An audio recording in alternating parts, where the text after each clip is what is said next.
Welcome to Ordinary Teachers and Students. These bonus episodes, 1, 2, 3, 4 teachers, are concepts or ideas, mostly from psychology, that I feel will benefit teachers. Rather than giving you a 90-minute lecture about them, I thought a bite-sized episode like this would be more suited for busy teachers like you. My name is Alan Cheng, and I'm a life coach and university lecturer. My vision is to make life coaching a part of every school. Today's one concept is long-term memory. I'm going to break down long-term memory into long-term memory and exam purpose long-term memory, which I'll cover next time. So the two things you need to know about long-term memory, the first one would be that humans are designed to forget. So if you imagine that we remembered every tiny detail of our lives, I think our brains will explode. On the topic of forgetting, I'm sure you've seen Ebbinghaus's forgetting curve. It's really famous, and actually I really like it. And it kind of explains, so it hasn't really been empirically tested, but it really reflects what I see in myself and also students. So according to the Ebbinghaus forgetting curve, in about an hour, we've forgotten about 56% of what we learned. In a day, 2/3. And in a week, we actually retain less than 25% of what we've learned. So I'm sure you're not surprised by these numbers, because when we ask students, so what did we learn yesterday? And you see all those blank faces staring at you. And so we have to keep this in mind. And therefore, repetition is important to push the curve back up. The second thing I hope you really know about long-term memory is that the really critical part is the depth of processing that happens between the short-term memory and the long-term memory. So last time we mentioned how the short-term memory has, it can hold maybe 7 plus or minus 2 items. We talked about how cognitive overload can make us just forget all the things within the short-term memory. So what we need to remember is that we're more likely to process it in depth or more easily if the thing that we're trying to process is more emotionally engaging. Also, when it's connected to something we already know. So in terms of emotionally engaging, I have an example. So my German teacher back then in secondary school taught us the word Gespenshornschrecke, which, hopefully I said it right, which means stick insect. I mean, he randomly taught us this word. It really had no use in the exam, but we felt really proud because we learned one of the longest words in German.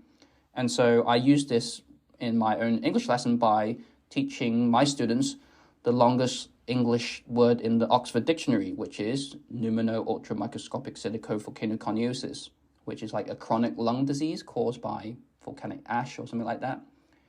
My students loved it, and they felt it was a great challenge.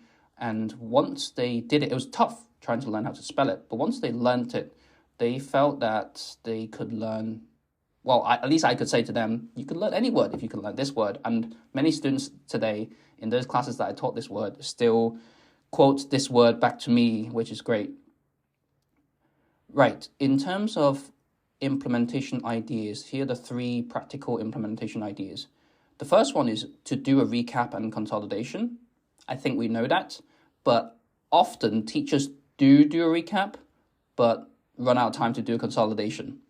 And so this is the part that I also find sometimes difficult, because sometimes the lesson doesn't go to plan, and so we don't have enough time at the end. But I really would like to encourage you to be more intentional about consolidating what students have learned. As we mentioned before, within an hour, they've forgotten about half of what they've learned.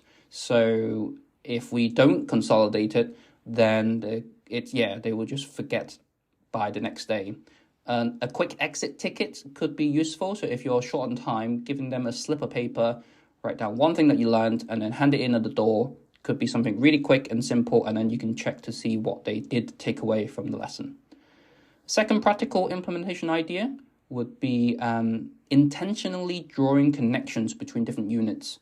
So this is critical, because if we guide students to do this more intentionally, then they will get better at doing it. So let's say when we're teaching Unit 2, we know that there's some connection to Unit 1. rather than telling them, rather than saying, oh, do you remember we learned this in Unit 1, now it's connected to Unit 2? If we do that, we're doing the work for the students, right? But instead of doing that, we can make it a challenge. We can ask them, okay, does anyone see a connection between what we're learning now and what we learned before? So you can challenge the students to find a connection. And if they get to do it themselves, they're more likely to do it. And over time, they're more likely to remember it. One other thing I like doing to help my students remember in the long term is actually to not rely on the long-term memory. And what I mean by that is I ask students to write letters to their future selves.